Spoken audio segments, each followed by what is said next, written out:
Hello everyone. तो कैसे हो आप सब? आ गए हो मैं आज एक नई वीडियो के साथ। तो आज की मेरी वीडियो, जैसे कि आपने टाइटल पढ़ ही लिया होगा, कि मैंने अपना लोन जो है वो कैसे रीपे किया।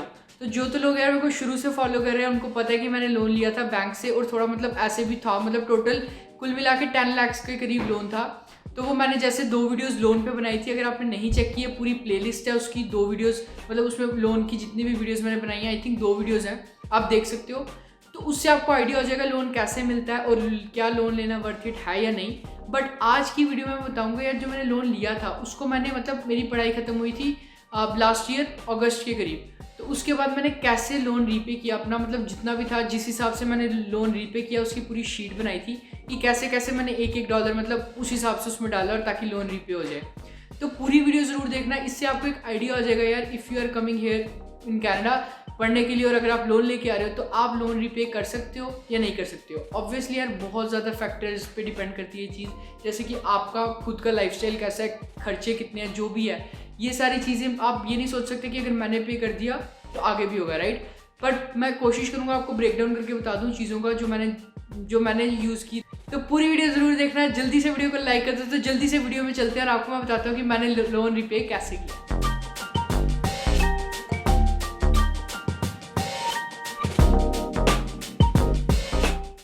तो सबसे पहले मैं आपको बताऊं कि जब हम कनाडा में आते हैं तो हमें $2000 GIC का मिलता है। मैंने क्या किया था, मैं इंडिया से ही अपना जो $1200-1300 लाया था, मैंने उसको कोशिश की थी कि मैं उसी को ख़त्म करूं और GIC के पैसे बचाऊं। तो मैं जैसे ही यहाँ पे आया, मैंने 1-1.5 महीने के अंदर अंदर ही $2000 जो मेरे को GIC का मिला था वो वापस भेज दिया था। तो इन शॉर्ट पहले मंथ में मेरे को 1200-1300 जो खर्चा हुआ था मेरा, उसी से मैंने काम चलाया। और आगे मेरे को 3 मंथ तक जॉब नहीं भी मिली थी, बट मैं GIC पे चल रहा था, जो कि $670 हर महीने आता है। इस हिसाब से मैंने $2000 सीधे सीधे बचा लिया, ठीक है। अब वो $2000 जो मैंने बचाया, सबसे पहले मैं आपको टोटल ओवरऑल फिगर बता देता हूँ। एक 10 लाख अगर देखा जाए, मतलब 55 के रेट के हिसाब से चला लो, 55 रुपीज़ के हिसाब से, तो $18,500 के करीब होते हैं। तो अब आप मतलब माइनस करते जाना सारे टोटल को, मैं लास्ट में एक बार पूरी फिगर ज़रूर बताऊंगा। तो $2000 मेरा सीधे ही वहाँ से चला गया। जैसे ही मैंने अपने 2000 आया, मैंने पहला भेज दिया। तो एक पहला पार्ट, जो पहली इंस्टॉलमेंट मेरे हिसाब से अगर मैं उसको बोलूँगा, वो मेरी चले गई। आपको मैं पहले थोड़ी सी और डिटेल में बात बताऊँ तो मेरे को लोन जो रीपे करना था बैंक से, वो मुझे इतनी जल्दी नहीं थी।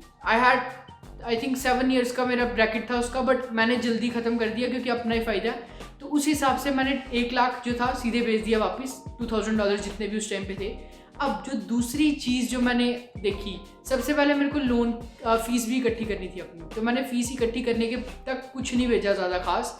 फिर मैंने क्या किया, जैसे मेरा 4th सेमेस्टर आया, 3rd सेमेस्टर तक मैंने फ़ीस इकट्ठी कर ली थी 4th सेमेस्टर की। और 4th सेमेस्टर के जो मेरे 4 महीने थे, उसमें मैं पार्ट टाइम जॉब करते करते ही मैंने आई थिंक $2000 के करीब इकट्ठा कर लिया था, क्योंकि $1000 में अर्न करता था पर मंथ, और 500-700 मतलब $1100 में अर्न करता था। 600-700 मेरा खर्चा था।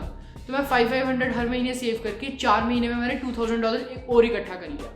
तो अब 2000 पहले चला गया था, 2000 जो मैंने 4th सेमेस्टर में इकट्ठा किया वो बेचा। तो टोटल 4000 मेरा ऑलरेडी ख़त्म हो गया था ड्यूरिंग स्टडीज़। ये सब स्टडीज़ के बीच में हो रहा है। तो अब बात आती है टैक्सेस की। जिसको कनाडा में टैक्सेस का नहीं पता, मैं आपकी टैक्सेस पे भी पूरी वीडियो बता दूंगा ताकि आपको इन्फॉर्मेशन मिल जाए। तो टैक्सेस में मेरे को, जब मैंने टैक्स रिटर्न फाइल किया था, तब भी मुझे आई थिंक $1700 या $1800 टैक्स रिटर्न आया था, और इतना आता है यूजुअली। तो उतना मैंने उसमें क्या किया, मैंने $1500 उसमें भी इंडिया भेज दिया। तो टोटल 4000 प्लस 1500, $5500 अभी तक मेरा, मतलब 18500 में से 5500 चला गया हुआ है इंडिया। तो ये चीज़ का आपको थोड़ी सी क्लैरिटी होगी कि क्या मतलब इतने हिसाब में मैंने इतना पैसा भेज दिया था इंडिया।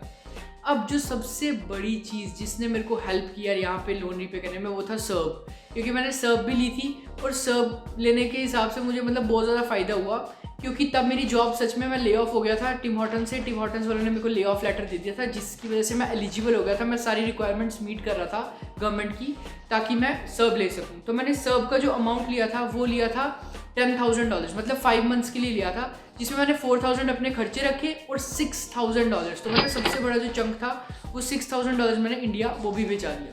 तो मतलब पहले 2000, 4000, देन 1500, देन 5500 के बाद 6000, तो $11,500 मेरा ऑलरेडी इंडिया चला गया।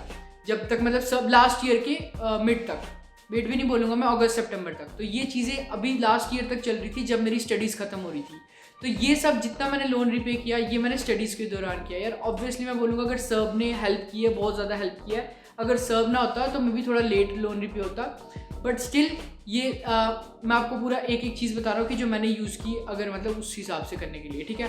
तो अब जो नेक्स्ट चीज़ जो मैंने की वो थी, मैंने फुल टाइम जॉब, जैसे मेरा अगस्त में ख़त्म हुआ मेरी स्टडीज़, तो अगस्त में मेरी सितंबर आ गया। तो सितंबर में मैं फुल टाइम काम कर सकता था। मैंने फुल टाइम काम किया, 2000 समथिंग डॉलर्स के करीब बनते हैं फुल टाइम में अगर आप बेसिक वेज से भी। तब मैं टिम हॉर्टन्स में काम करता था। तो मैंने $1000 अपना खर्चा रखा और $1000 वो जो बचा वो भी इंडिया भेज दिया। तो मतलब अब इस हिसाब से $12,500 जो है वो इंडिया जा चुका है। और अभी अक्टूबर में मैं विनिपेग मूव हो गया। मतलब मैं पूरी टाइमलाइन के साथ हर एक चीज़ बता रहा हूँ क्योंकि मेरे को लगा थोड़ी क्लियर करना बेटर रहेंगी चीज़ें। अब मैंने अक्टूबर से लेकर नवंबर, मतलब अक्टूबर में कोई जॉब मतलब इतनी मिली नहीं, तो नवंबर से अगर मैं ऑफिशियली अपनी जॉब शुरू करूँ तो नवंबर, दिसंबर, जैन, फेब, मार्च 5 महीने थे। 5 महीने में मैं जितना भी अर्न कर रहा था उसमें से $1000 मैं इंडिया भेज रहा था, ताकि जैसे मेरा मतलब जल्दी से जल्दी लोन खत्म हो। तो उस हिसाब से $5000 और उसमें ऐड कर लें अगर हम 5 मंथ्स का, अभी तक मार्च तक का। तो आपको अगर अभी तक नहीं मतलब पूरा बताऊँ मैं कितना हो चुका है, तो टेक्निकली 11 मतलब सबसे पहले 2000, देन 2000, देन 1500, देन उसके बाद 6000। तो 11,500 के बाद मैंने एक और जो 1000 भेजा, 12,500 एंड देन 6000 मोर, जो कि 18,500 के करीब हो गया। तो मतलब ये सारी चीज़ें जो थी ऑलमोस्ट सारी चीज़ें ख़त्म हो गए।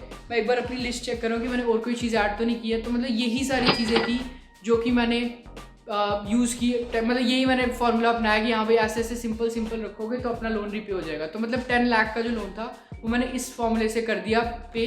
तो मैं इसलिए वीडियो बना रहा हूँ ताकि आपको एक आइडिया हो जाए कि इस हिसाब से हो सकता है। बाकी यार बहुत ज़्यादा चीज़ें डिपेंड करती हैं। इफ़ यू हैव कार या अगर आपका रेंट ज़्यादा है कुछ भी है तो वो चीज़ें थोड़ी सी मैटर करती हैं।